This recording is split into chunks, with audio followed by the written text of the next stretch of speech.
bar, my man Scott Rude hanging out as we're going to talk a little NBA basketball. We know the Cleveland Cavaliers kicking their feet up as they swept the Toronto Raptors. Kyrie Irving played the role of closer for the Cavs in that game. Here's what LeBron James had to say about what Kyrie did in the fourth quarter.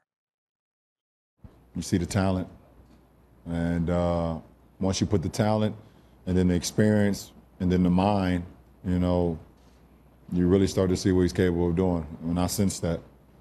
You know, it's just, I got here, was, 22 years old, and had been a part of, some losing seasons. And did he build some bad habits? I don't know. I wasn't a part of the franchise at that point in time, but the habits that he's built over the last 3 years have put him in a position where you can always rely on him no matter what's going on. So, it's definitely great to have him.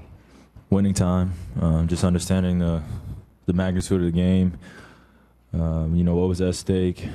A lot of our offense was on Bron's shoulders.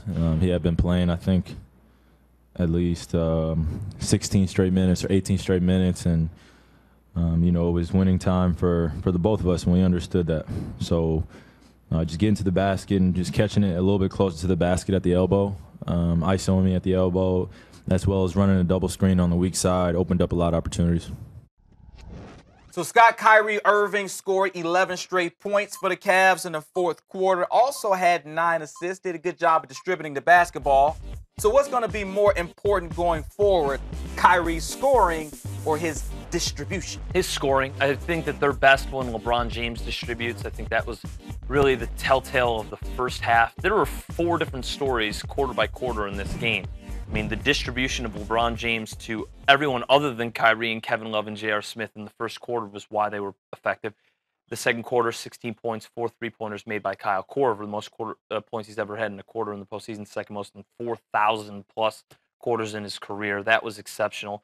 And then the clear out in the fourth quarter, the third quarter is more of kind of the first quarter. Quarters 1 and 3, I think, were more emblematic of how the Cavaliers played their best basketball. I think Game 2 of their second-round series with the Raptors was the best game the Cavaliers have played in the LeBron James Part 2 era. And what did they do in that game?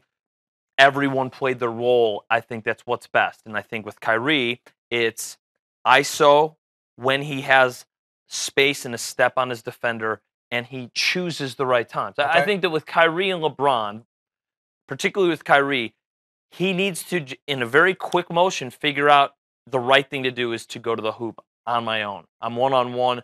They aren't going to help in time.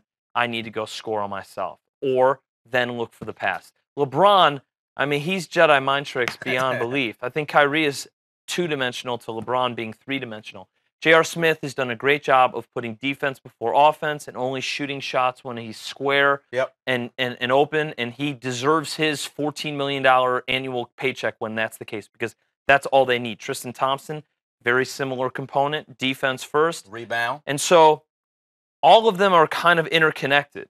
I think if JR and Tristan do that, they allow the 3 players on their team that are superstars to be the versatile selves that they are, meaning game to game, quarter to quarter, play by play, they can decide what they want to do. Yeah, certainly when you talk about Kyrie Irving, we know how he's able to take over games. That's what he did here. I mean, nobody can really guard him. Such a great finisher around the basket with either hand, can take anybody off the dribble. Right. So to your point, let LeBron distribute, and then in the fourth quarter, just give the ball to Kyrie because he can't finish games. Just ask the Golden State Warriors.